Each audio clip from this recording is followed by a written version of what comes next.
queria chamar para a mesa mais agora a Cibele, que vai vir junto com...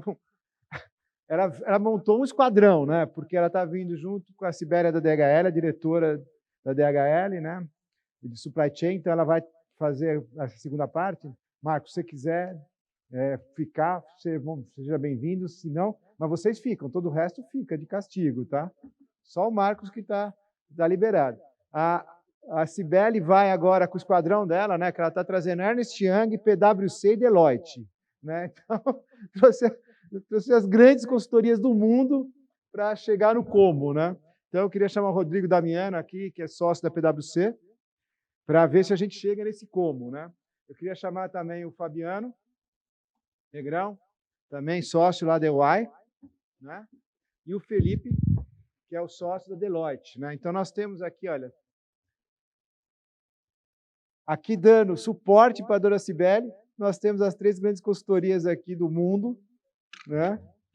E com esse todo o suporte aí, Cibele, vamos chegar no como hoje. A gente vai fechar a porta aqui, enquanto não tiver o como dessa rastreabilidade, a gente não termina. Cibele, muito obrigado mesmo. A Cibele também, junto com a Érica, junto com a Glenda, né? São membros fundadores aqui do CETERM, estão sempre aí trazendo essa discussão para frente, né? Cibele, com você. Obrigada, Elcio, mais uma vez. Bom, já é o 7º ano, né, juntos. Eu fiz parte de todos os 7. Muitas discussões mudaram ao longo do tempo, mas finalmente estamos aqui. A gente sabe que não é um caminho fácil, mas a gente vai chegar lá. Bom, para quem não me conhece, prazer, sou a Cibele. Trabalho na DHL há 17 anos. Hoje eu estou responsável por qualidade, segurança do trabalho e uma nova área que a gente chama de meio ambiente, social e governança. Trabalhei por muitos anos a fio no trabalho de rastreabilidade, então a gente montou uma equipe de projeto desde do primeiro piloto, da primeira instrução normativa no Brasil. E a gente foi para a Turquia, fomos aprender o que aconteceu na Turquia, entendemos o problema de desabastecimento do mercado, o caos que virou o país, e tentamos entender o que nós, aqui no Brasil, poderíamos fazer diferente. Então, desde os primórdios, né, alguns anos atrás, nem vou falar quantos, porque senão a gente parece um pouco mais velho do que a gente começou a discutir qual que seria a dificuldade, principalmente do próximo elo, né? Então, eu me ponho muito nos sapatos aí do Serafim, né, do Oscar. Para a gente, hoje, a gente já tem 16 projetos em paralelo caminhando, de rastreabilidade com os nossos clientes, mas são apenas 16. Eu fico tentando imaginar a dificuldade do próximo elo com a quantidade, né, de parceiros e projetos que vão ter que caminhar paralelo. Então, algumas dificuldades existem? Existem. Então, a gente tem clientes com sistemas diferentes, fornecedores diferentes de comunicação. Nós temos produtos serializados e não serializados, mas também temos produtos que são serializados e não necessitam ser. Então, a primeira dificuldade que eu fico imaginando, né, para mim que recebo em pallet, eu recebo um arquivo eletrônico esperando conferir um material e o meu sistema vai triar o que é serializado ou não. Mas pensando no próximo elo, né, eu faço a separação, mando lá para o Serafim ou para o Oscar. Às vezes uma caixa, que nós chamamos de picking, tem 20 unidades de diferentes 20 produtos. 10 são serializados e 10 não. Como que o Oscar e o Serafim avançam no seu processo interno para que isso não gere uma complexidade maior? Então, essa transição e as dificuldades, acho que nós já estamos discutindo há muitos anos. Muitos anos. Vou reforçar a frase do Jorge. Não é se, é quando. O quanto antes a gente começar a trabalhar, mais fácil a gente vai superando um degrau de cada vez. Né? Não adianta a gente querer resolver todos os problemas do mundo num único dia, que vai ser impossível. Então, a gente trouxe aqui para discussão vários especialistas. Vários especialistas.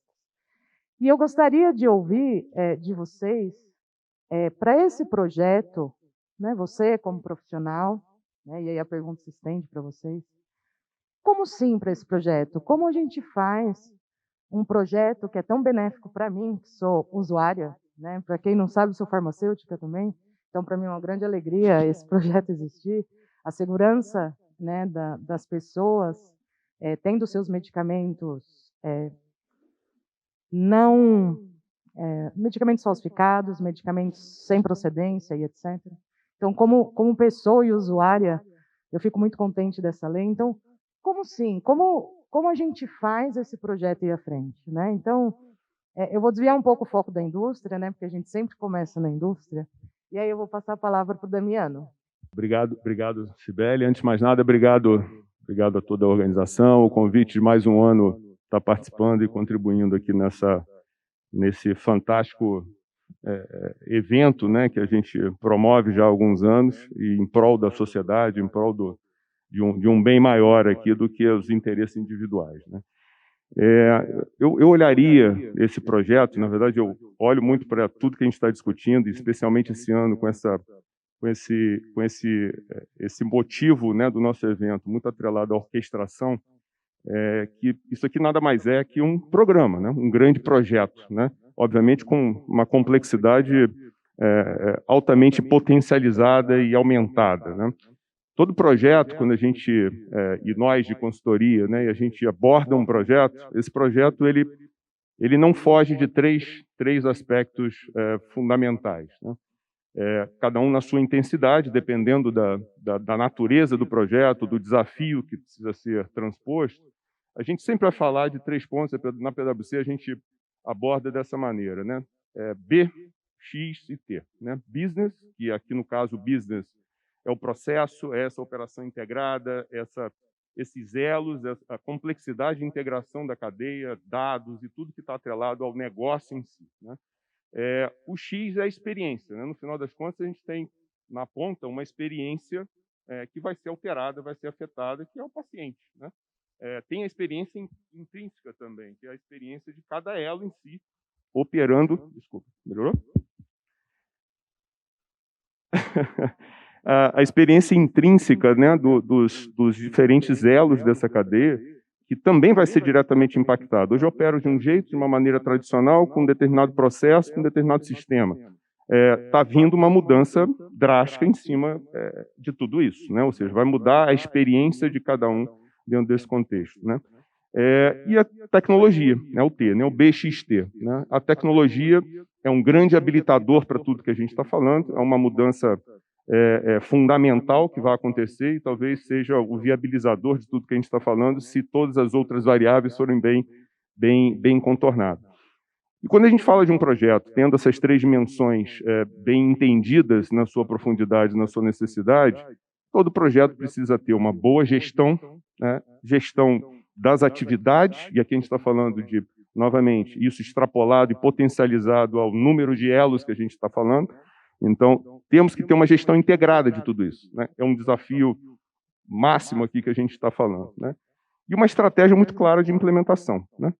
Pode parecer óbvio, a gente fala, poxa, o projeto ele precisa olhar isso, não é diferente de um projeto. E aí vem, eu acho que o grande desafio do tema do evento, né, desse ano, né, que é a orquestração, né?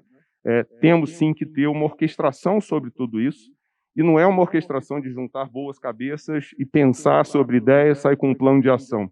É uma operação orquestrada, né? A gente precisa ter formalmente um estabelecimento aqui de quem participa desse jogo, quem é importante nesse jogo, o papel de cada um nesse jogo, e que se estabeleça uma orquestração, uma gestão integrada de tudo isso. Porque senão a gente não sai do outro lado. É só a gente trazer para uma dimensão de um projeto numa empresa para fazer determinada coisa. Se a gente for com um bando, né, pega o Joãozinho e a Maria das áreas ali, coloca todo mundo junto, vamos bater um papo aqui e vamos sair com ações. Não vai para o outro lado, se você não tem um sponsor, se você não tem um responsável para fazer acontecer, não sai do outro lado. Então, quem é o sponsor de tudo isso, né? Vamos pensar, a resposta é difícil? Vamos pensar quem é o sponsor, né? Como que a gente traz o sponsor? A gente vai pegar as associações e colocar associações como um comitê que sponsoriza tudo isso? Talvez. Então, as discussões aqui eu acho que tem que passar sobre a criação desse hub que orquestre todo o contexto da operação, mas num contexto de operação, e não de ideias de planejamento solto, né, que de certa forma acaba acontecendo, porque cada um na sua boa vontade está aqui trazendo ideias, está discutindo e tudo mais, mas quem coloca para acontecer, né? Quem coloca para andar? Esse, para mim, é o grande ponto, e que temos aqui muita experiência em como fazer isso. Acho que todos nós aqui participam, já participou, ou vai participar ainda de muitos trabalhos nas suas organizações, e colocar essa experiência junta de uma maneira coordenada. O Maestro pode ajudar hoje a gente a pensar um pouco nisso, né? Mas eu acho que o caminho é por aí, né? Porque senão a gente vai ficar reclamando, se lamentando eternamente. Como a gente tem há muito tempo, muita coisa boa discutida, mas a orquestração não acontece, né? De forma estruturada. Perfeito. Alguém mais gostaria de comentar? Alô? Alô? Só queria complementar, eu concordo com as suas belas palavras, né? Lá na Deloitte a gente também tem os nossos acrônimos, então, que no fim das contas acabam sendo os mesmos, né? Negócios, pessoas, tecnologia, e queria só falar em relação à orquestração. Eu acho que, como você citou, falta um líder, né? Acho que alguém tem que... É aquela história do cachorro sem dono, né? Que ninguém dá comida, ele morre de fome, né? Então, ter um líder é importante nessa orquestração. Senão, a gente não vai sair do lugar. Senão, sabe qual que é o meu medo? Que eu até notei aqui, que era uma pergunta que eu tinha, mas eu vou comentar. Mas meu medo é que todo o custo, todo o burden, seja passado para o fim da cadeia. Ou para a pequena farmácia, ou para o paciente, ou para o pequeno hospital. E, de fato, é algo que acho que ninguém aqui quer, né? Que se tenha esse efeito no fim da cadeia. Eu acho que, só complementando também, acho que é um ponto importante, tem muito side effect de tudo isso, né? Assim, a gente está olhando benefícios, acho que foi comentado até na tua apresentação, a gente está falando aqui de benefícios que podem vir em decorrência de uma imposição. Eu acho que essa é uma visão que a gente pode fazer uma limonada disso, né? No final das contas, temos aqui uma tremenda oportunidade de integrar a cadeia, né, e de criar novos processos, novas formas de gerar valor para o paciente, gerar valor no final das contas, que é exatamente essa coisa. Se a gente ficar preocupado em internalizar uma imposição, a gente vai trazer custo e vai querer ver aonde eu vou repassar esse custo na cadeia, né? E quem é o patinho feio da história, no final acaba sendo o paciente, o cliente final, né, o consumidor. Então, acho que esse é um ponto importante, olhar por cima do muro aqui, né? O que tem além de tudo isso que a gente está falando. Não é puramente custo, não é só colocar isso para dentro, né? Acho que é uma grande chance de fazer algo muito diferente, muito melhor, né? Pedro, eu queria só um overview seu, na sua experiência fora. O que você conseguiu capturar que o país, a sociedade, conseguiu de benefício com a implementação da rastreabilidade? E se isso foi tão difícil de ser alcançado, como a gente percebe nas discussões aqui, que aqui está parecendo muito distante, né? Um benefício, a gente está falando muito de um regulamento, de uma implementação, de datas. Lá fora você conseguiu ver uma percepção distinta do projeto? Você consegue compartilhar com a gente? Duas coisas me vêm na cabeça aqui. Boa pergunta. Vamos separar aqui duas coisas. Uma é aquele mindset de rastreabilidade propriamente dito, a regulamentação, o requisito, tem que fazer isso, e aquela forma de pensar como se fosse uma lista de coisas para fazer, junto com outras, vamos fazer isso, vamos para o próximo passo, né? Acho que não é bem por aí. Dentro do setor farmacêutico, pode parecer até um conflito com o que eu vou falar aqui. A China é o único país hoje no mundo, hoje existem mais de 70 países com esse tipo de regulamentação. Aliás, 80% do volume de medicamentos no mundo hoje já são serializados. E a China é o único país que não está dentro do modelo GS1. Começou um processo muito antigo, foi feito um acordo entre governo e o Alibaba na época, eles desenvolveram uma solução própria deles. proprietária e que hoje em dia está trazendo problemas, porque empresas farmacêuticas têm o padrão local, mas elas começam a exportar para fora, para mercados que precisam de rastreabilidade, e ela precisa se adequar com 2 processos diferentes, está sendo um problema nesse sentido. Mas, por outro lado, quando a gente pensa em benefícios, a China também é o país que eu vejo com mais visão nesse sentido. Quando a gente olha, por exemplo, para a Tencent, que tem as principais plataformas digitais, o WeChat, esqueci o nome, mas o YouTube, o principal canal de streaming de vídeo também é deles.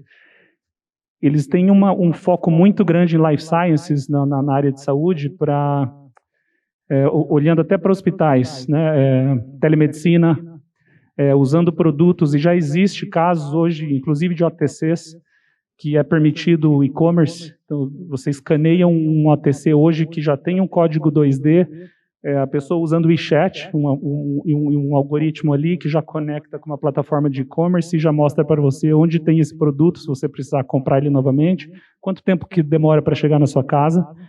Conecta com inteligência artificial te jogando por uma plataforma de vídeo onde vai falar sobre tratamento daquela doença específica. Tem uma série de oportunidades que já estão acontecendo, mesmo não sendo modelo GS1, mas com essa visão de longo prazo.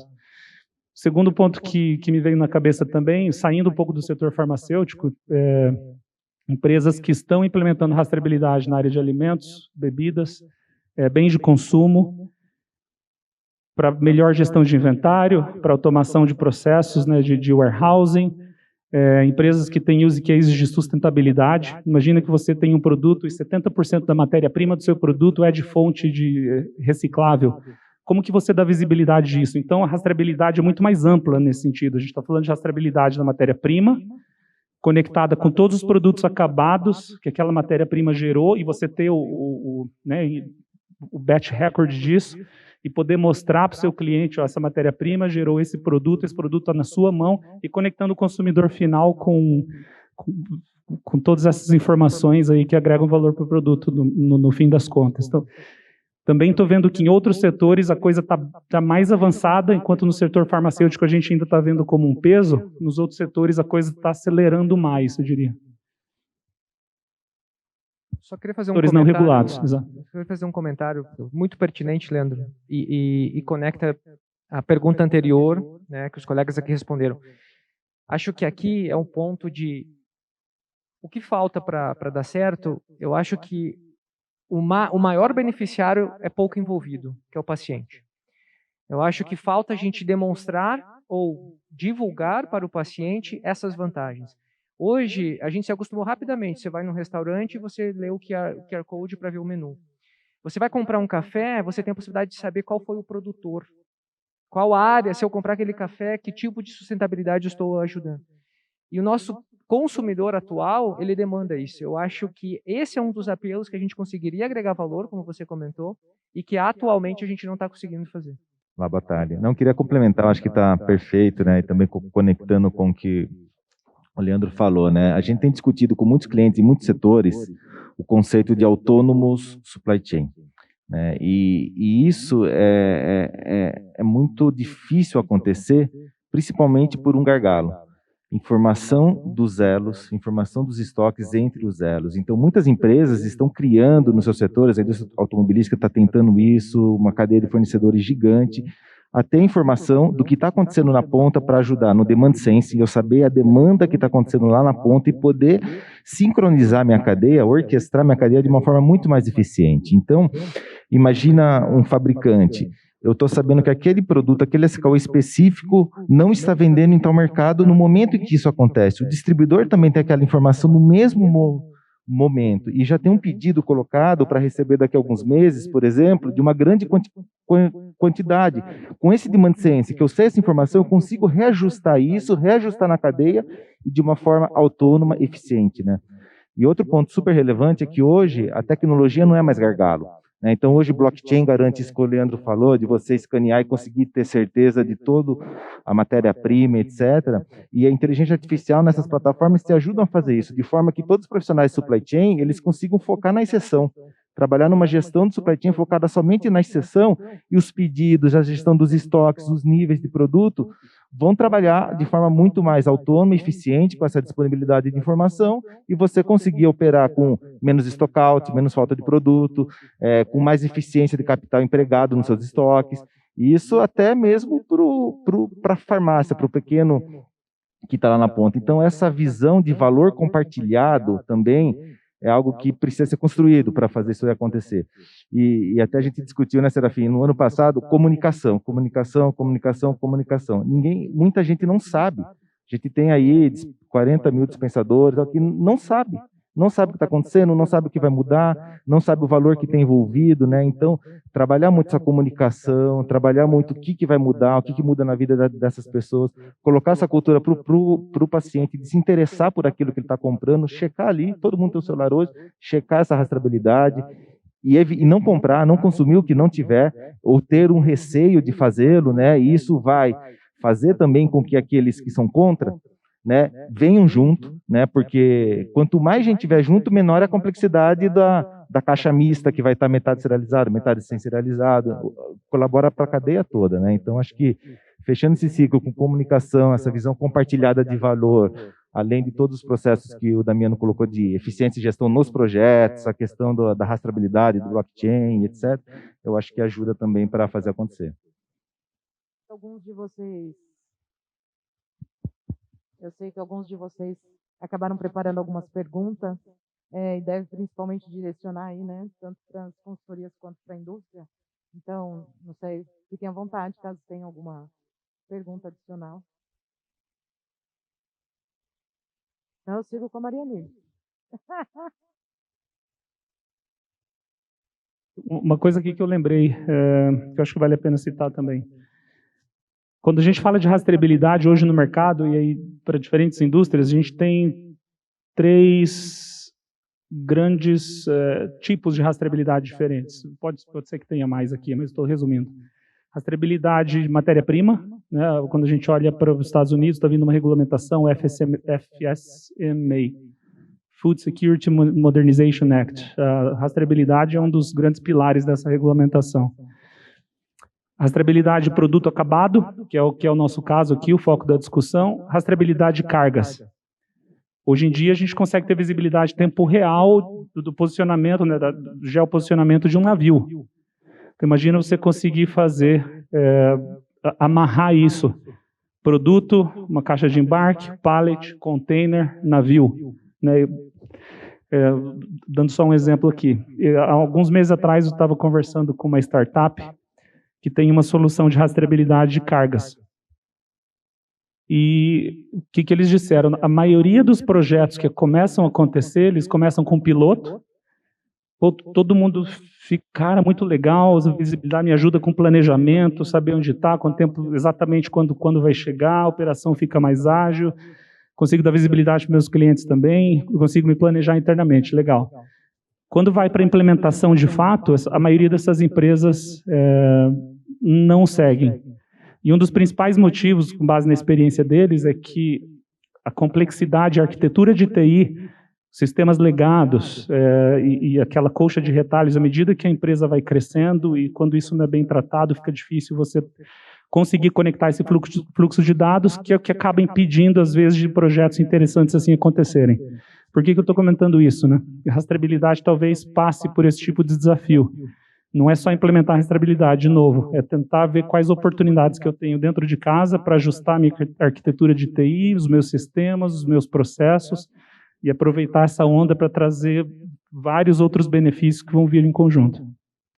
Não sei se vocês se recordam, não lembro se foi na edição passada ou na outra do 7RM, que a gente apresentou uma empresa do Nordeste que ganhou um prêmio internacional de um aplicativo que tratava da saúde do paciente, e ele tinha como histórico de saúde desse paciente, tinha a possibilidade de consultas, né, videoconsultas, e tinha todo o histórico de medicamentos dessa pessoa, incluindo alarmes, né, para a pessoa tomar medicação no horário, e ainda tinha um dispositivo que alertava a pessoa que ela tinha que comprar o medicamento.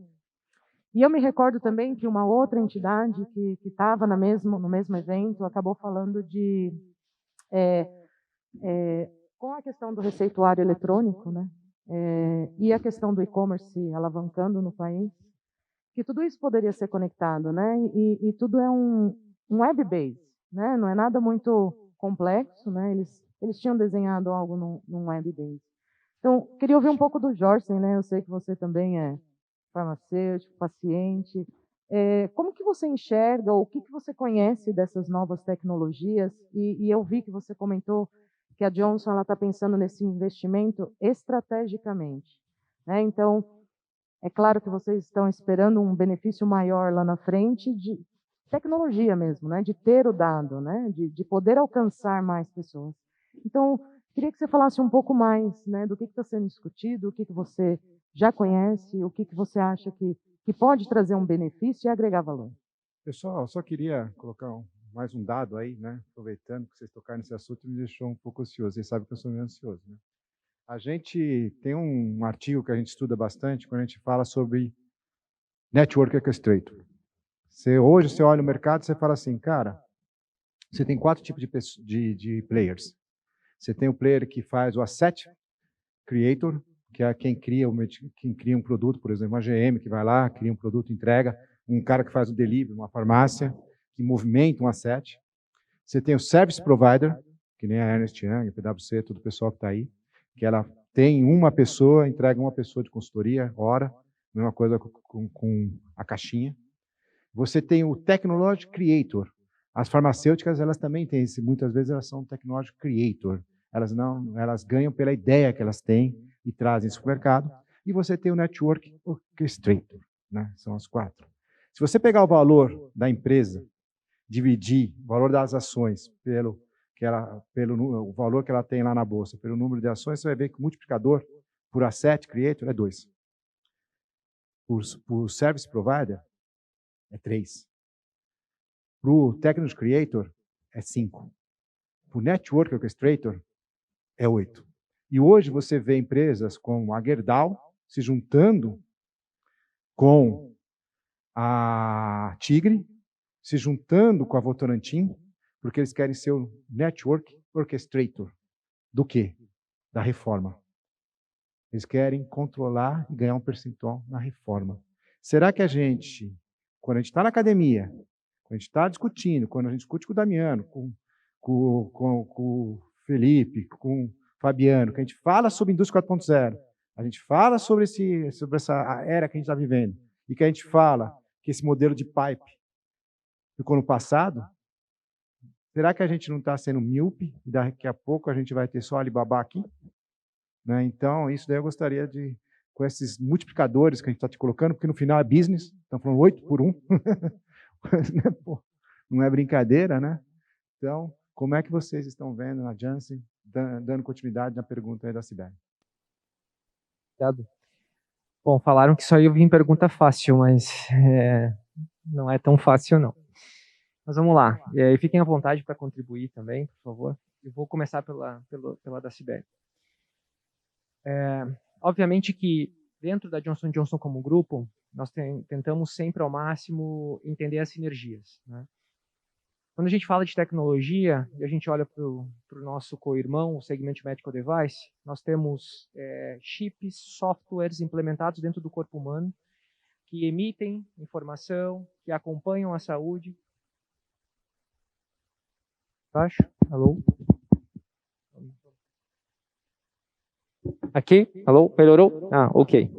Obrigado. Bem, retomando. Então, quando olhamos um segmento de medical device, nós já temos muita tecnologia implementada, né? Nós temos chips, nós temos softwares, nós temos toda uma arquitetura. Eu não sou técnico de tecnologia de informação, mas como técnico farmacêutico a gente precisa estudar isso para trazer uma ótica regulatória, né, do que é permitido ou não.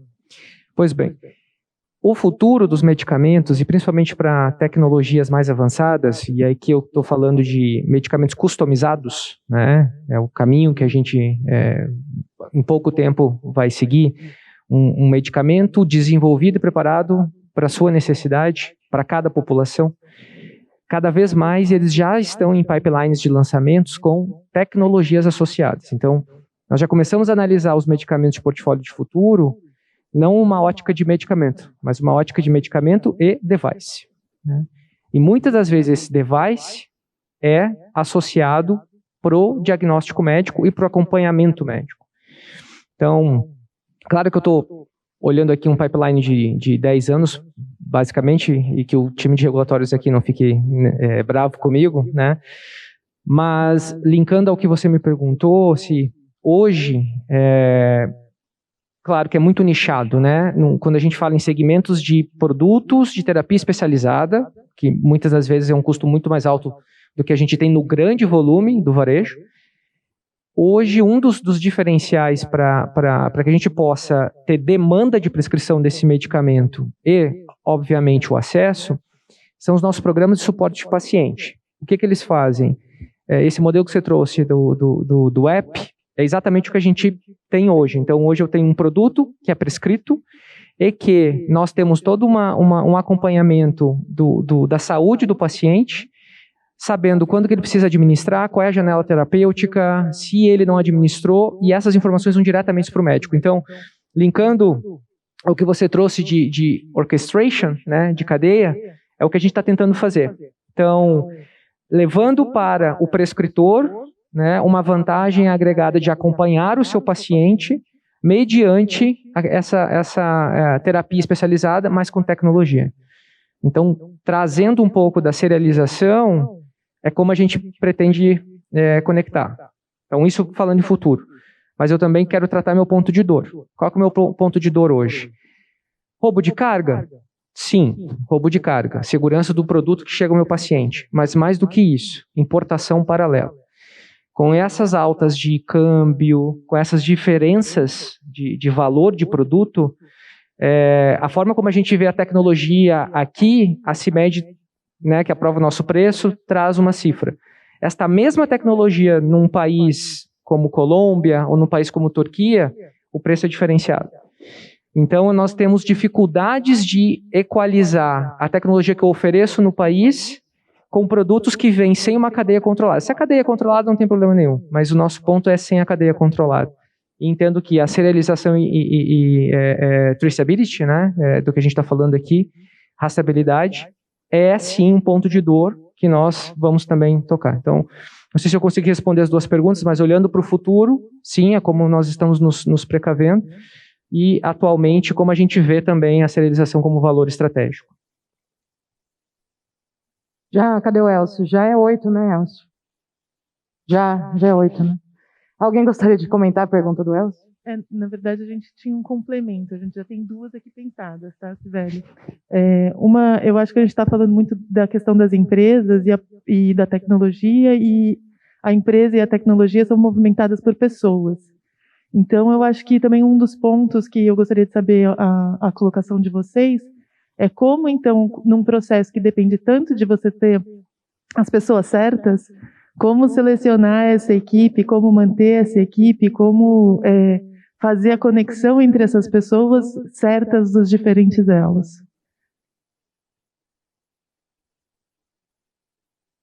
Vou só colocar, eu não sou especialista em pessoas, né, nem RH, mas uma coisa que para mim tem funcionado muito quando a gente fala em pessoas é a gente trazer propósito para o que as pessoas fazem, né? Então, assim, acho que seja a pessoa que está lá fazendo um scan, ou que ela está lá desenvolvendo um sistema, ou que ela está lá numa camada mais executiva, né, se ela acredita naquele propósito, se ela entende que aquilo está ajudando a salvar vidas, que aquilo está ajudando a trazer segurança para aquele paciente, que aquilo está ajudando o negócio dela a ter mais valor e a gerar valor para toda a cadeia, se a gente consegue comunicar isso para as pessoas e trazer isso para todos os envolvidos, o nível de adesão e de engajamento ele é muito maior e acaba fomentando aí um ciclo positivo, né, de colaboração e da pessoa querer fazer acontecer, né? Eu acho que essa questão do propósito tem que ficar sempre claro para todo mundo, assim. Só complementando, eu daria até um passo atrás, tá? Eu acho que é crítico você saber o quão maduro você está em relação àquilo que é estado da arte. Seja em qualquer que seja o nível de profissional e da cadeia que a gente está falando. Porque você identifica, né, você diagnostica e consegue atacar aquele ponto especificamente. Porém, né, no fim do dia, teremos gaps, certamente, né? Ainda mais, que era até uma pergunta que eu tinha que não vai dar tempo de fazer, que eu vejo que a Janssen ela está muito à frente, né?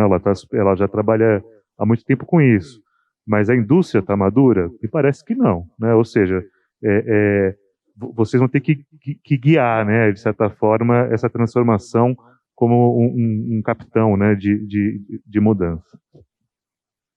Bom, acho que a gente tem um tempo aí. Eu queria que cada um tivesse aí o seu minuto final para fazer suas considerações e também pensar uma coisa rápida, o que vocês gostariam de ver no CETERM do próximo ano.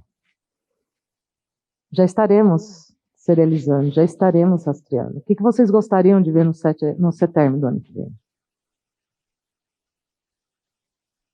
Começo? Muito bem, muito obrigado.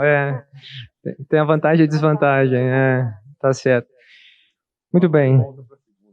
Ok.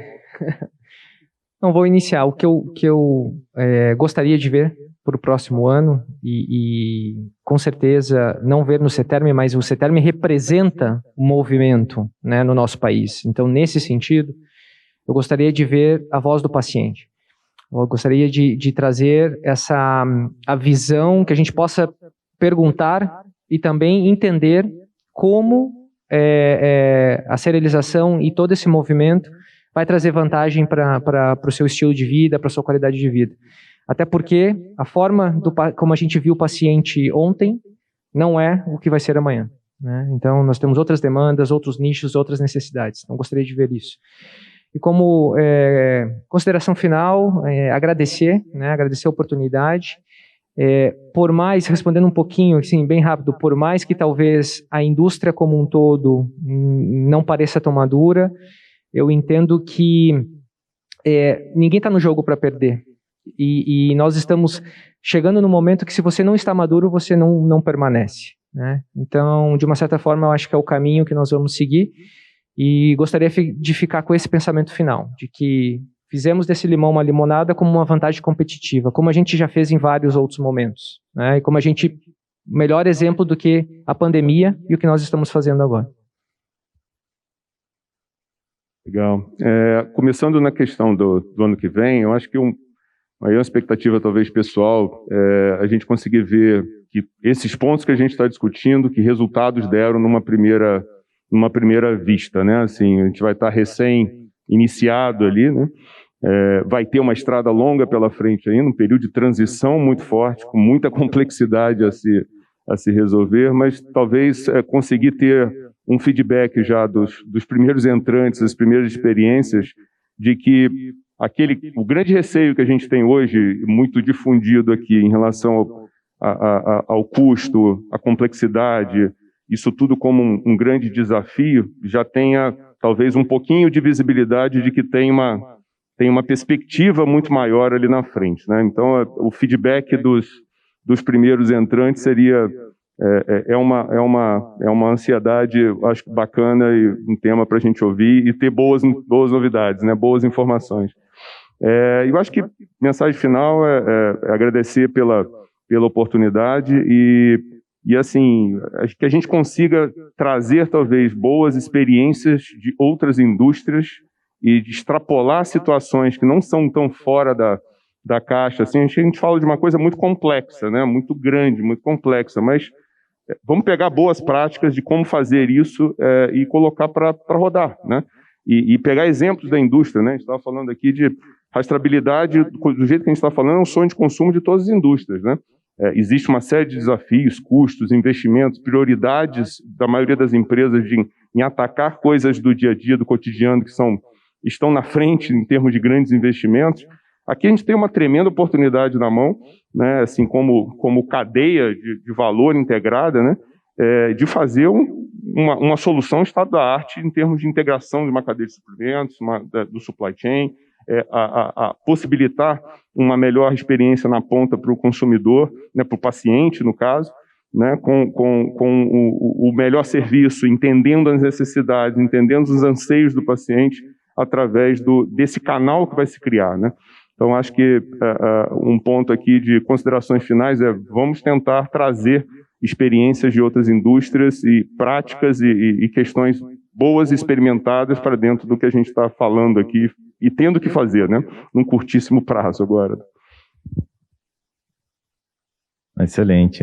Além de tudo isso, para não repetir, né, acho que eu gostaria de ver ano que vem uma cadeia de ajuda bem estabelecida, né, porque vai ter muita dificuldade, vai ter muito problema, vai ter muita instabilidade inicial de processo, instabilidade de tecnologia também, né? Os nossos distribuidores estão muito espalhados, são diversos, os dispensadores são mais ainda, né? Então, eu acho que se a gente conseguisse estabelecer uma cadeia de ajuda, grupos, ou uma maneira de compartilhar desafios e como se resolveu aquele desafio, que estivesse acima de qualquer questão concorrencial, né, de uma forma realmente setorial, talvez a academia ajudando a organizar isso, né, eu acho que a gente aceleraria e evitaria muita gente cair no mesmo erro muitas vezes, porque não se conversa, você tem um cara lá no sul, outro lá no nordeste, e muitas vezes eles estão com o mesmo desafio. Então, se a gente conseguisse estruturar uma cadeia de ajuda que permitisse essa rede,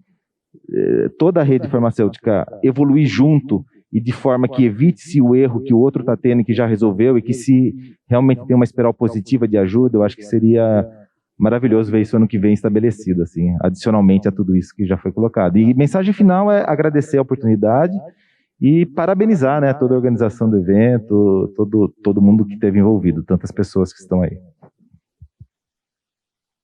Bom, eu trabalho na indústria farmacêutica há quase 20 anos, né, e agora que me surgiu um ponto. Existem problemas que são históricos. Então, o Serafim vai saber bem, gestão de estoque, stockout, né, ruptura. São pontos que há 20 anos a gente não consegue resolver, né? Então, o que eu quero ver ano que vem? Eu quero ver os elos, as partes da cadeia, olhando menos como algo regulatório, obrigatório e supply, e mais como algo que possa solucionar questões de negócio, seja na farmácia, em grande volume, seja com CAR-T, né? Ou seja, a gente tem um espaço aí gigantesco para melhorar vários aspectos do negócio, né? E eu acho que isso vai ajudar, inclusive, a aumentar a comunicação e a contribuição daqueles que são contra, né? Que é um ponto que o Marco comentou, né, que seria legal trazer quem é contra. E como consideração final, também agradecer, parabenizar principalmente, acho que é um evento de altíssimo nível, e eu me sinto lisonjeado por estar aqui. Obrigado. Eu acho que nós estamos num momento onde todas as discussões de estratégia já aconteceram, né? O propósito desse tipo desse projeto, os benefícios, oportunidades, acho que imagino que esteja claro para todos. E a gente está num momento onde a discussão é mais tática, né? De planejamento mesmo, de como fazer a coisa acontecer. Pessoalmente, tomar as minhas palavras, emprestar as palavras do Fabiano aqui sobre essa vontade de ver o mais rápido possível a colaboração no setor como um todo. E eu iria também um passo além do ponto de vista de cada empresa, né, que vai participar desse processo. Poxa, Leandro, eu não tenho budget, a gente não vai conseguir implementar agora, o meu número de linhas é muito grande, vai levar anos. Legal.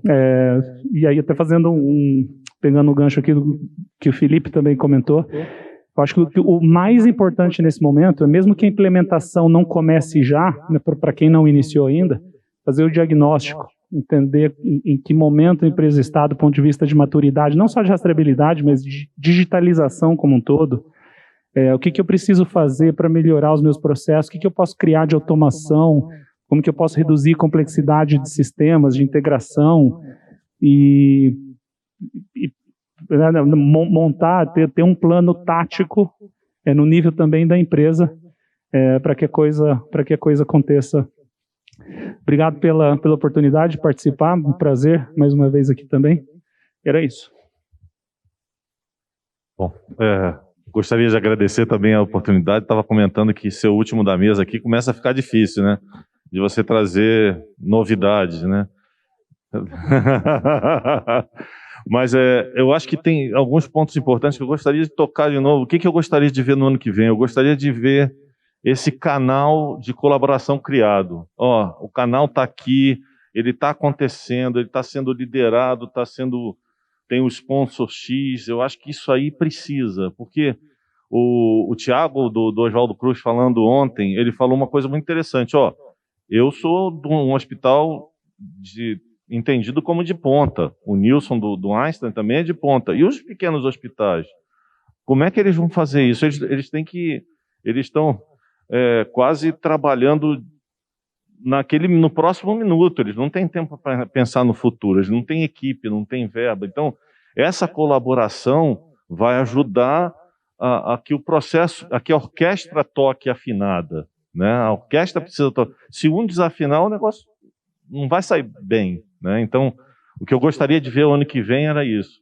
E até no caso do próprio, que o Jorcinho comentou, ver o lado da ponta do paciente, eu acho que ele tem que também entender que, por exemplo, ele pagar mais barato por um medicamento roubado, é original.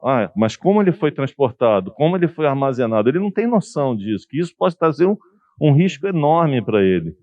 Então, acho que falta um pouco dessa educação da ponta para entender que não é só aquela questão do falso. Tem outras coisas, desvio.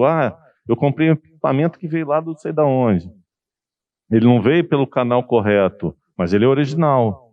Tá, e aí? O que isso traz de risco para mim? Eu acho que precisa um pouco dessa educação para a ponta, para ele entender qual é o benefício disso e que ele vai ter com isso, né? Bom, eu agradeço mais uma vez a oportunidade de estar aqui. Eu acho que todos os pontos são extremamente pertinentes e na verdade, um compêndio deles que vai fazer com que a gente tenha o maior sucesso possível, trazendo, então, no ano que vem, novidades boas, né? Eu acho que um ponto só que eu acho que o Rodrigo trouxe, que é importante também frisar, é a questão da liderança. A gente quer fazer tudo isso, mas a gente tem que estruturar um plano, porque senão a gente não consegue avançar, fica só o plano da ideia e a gente precisa também estruturar ações. Então, eu acho que o que eu gostaria de ver, nem no CETERM do ano que vem, mas como um evento ainda, como uma consequência do CETERM de agora, juntar as pessoas com esse senso de engajamento e liderança para a gente conseguir estruturar essa iniciativa, que vai ser vital para a gente conseguir, sim, aí ter o CETERM que a gente pretende. Obrigada, pessoal. Devolvendo aqui. Fiquei como última, né? Então, é o mais fácil, né? Viu? Foi justo. Bom, primeiro, obrigada, Elcio. Acho que a primeira coisa que eu espero para o CETERM do ano que vem é que eu participe no 8º. E, honestamente, eu gostaria que a gente conseguisse... a gente sempre fala de case de serialização, case de linha de produção, mas eu queria um case real, da vida real, de todos os elos. Mostrando o paciente. Né? Mostrando o paciente, recebendo. Assim, para mim é um sonho. Então, acho que esse a gente tem que batalhar para conseguir. E eu acho que a gente tem pessoas, né, colaborativas. Acho que durante todo o evento esse ano a gente percebeu que há um interesse muito grande de todos os elos de se ajudarem, né? Não há concorrência. O que eu, né, que estou antes aí dos meus amigos distribuidores e farmácias, posso fazer de diferente? Eu posso trabalhar numa agregação que vai facilitar a sua vida. Eu posso trabalhar numa padronização onde todas as etiquetas vão ficar viradas do lado esquerdo no topo e você consegue capturar tudo massivamente com uma câmera. Não sei, acho que a gente trabalhando juntos, a gente consegue obter os frutos para todos os elos, né? Então, acho que é isso que eu quero ver e continuar trabalhando com você. Vamos trabalhar tudo junto. A gente vai continuar junto, eu espero ver todo mundo junto. Nada de Covid, gente. Acabou, hein? É verdade, que seja presencial, porque é meu primeiro evento. Eu não lembro se foi a Maria Lídia que falou, mas esse é meu primeiro evento externo. Eu tenho 2 filhas de 4 anos que pediram para o pai para ver a mamãe no computador falando. Então elas estão lá em casa assistindo. Estou super mega orgulhosa. A gente inaugurou esse Nova Tecnologia hoje. Exato. Então, eu gostaria muito que fosse presencial ano que vem também. Eu acho que vocês trouxeram para... A gente tá nesse... É um grupo de trabalho que já vem há muito tempo, né? A Érica, a Glenda, você, né? Tá sempre junto. O Damiano, o Fabiano, estão sempre aí. Então, essa rede... Claro, o CETERM está aqui, o CETERM é nosso, né? Não é da USP, a Mauá também hoje participa, todo mundo está junto, né? Então, a gente está disposto a usar todo o domínio do CETERM para já começar a criar grupos de trabalhos para dar essa ajuda, essa cadeia de ajuda. Eu acho que a primeira questão que a gente podia, já pegando a Érica aqui, que é nossa pioneira, ela é pioneira, que ela é voluntária, foi voluntária, não foi? Entendi errado? Não, então, que é colocar que eu acho que o primeiro ponto que a gente podia colocar para inaugurar essa rede é a questão que vocês já estão fazendo na Janssen. Como é que é o formulário que vocês levaram para saber a maturidade do próximo ponto? Como é que esse formulário é? Como é que vocês fizeram a pergunta? Porque a Janssen está fazendo, a Sanofi também. Será que não dá para ter um formulário comum que todo mundo pudesse já começar a usar para ver a maturidade dos próximos elos? Será que a gente já não podia pegar e compartilhar essa pesquisa, já colocar lá, abrir uma discussão? Já é um pilarzinho, maturidade. Depois outro pilarzinho, que nem eles trouxeram, comunicação. Depois outro pilarzinho, e vai colocando, né? Colocando pilares, e fica uma plataforma de comunicação, vários workgroups. Aí a gente pega as horas de consultoria que a gente está pagando rigorosamente para né? Debochado, né? Olha, um ponto eu acho importante, Elcio, no teu comentário, é que é mais do que pegar o modelo, o template, é pegar que lições ele aprendeu, que faltou naquele modelo, naquele template, que poderia ser utilizado pelos outros, né? Porque você já quebrou cabeça lá, já penou, mas a gente conseguir pegar essas lições aprendidas todas, de quem está um passo, dois na frente, e trazer isso reformulado, eu acho que é um acelerador gigantesco para tudo que a gente está falando, né? Porque já passaram por lá, né? Esse é um ponto fundamental. Legal. Então tá jóia, gente. Obrigado mais uma vez. Vamos lá para a próxima palestra. Muito obrigado a toda a turma.